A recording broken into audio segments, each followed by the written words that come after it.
हिंदी में बहुत ही common phrase होता है, चाहे कुछ भी हो जाए। चाहे कुछ भी हो जाए, मैं इंग्लिश सीख कर रहूँगा। चाहे कुछ भी हो जाए, मैं पीछे नहीं हटूँगा।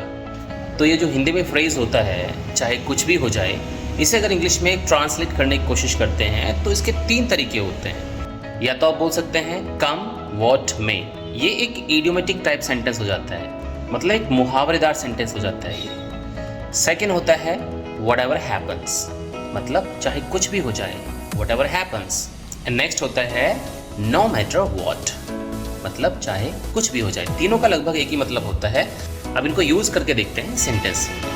चाहे कुछ भी हो जाए, मैं पीछे नहीं हटूंगा। Whatever happens, I will not step back. चाहे कुछ भी हो जाए, वो हमेशा ऑफिस समय पर आता है। No matter what, he always comes to office on time. चाहे कुछ भी हो जाए, मैं अपने पापा को मना लूंगा। कम what may, I will convince my father. और यहाँ पे किसी को मनाने के लिए आप परसुएड वर्ड भी यूज़ कर सकते हैं। परसुएड का सेंस होता है किसी को कुछ काम करने के लिए एग्री कर लेना।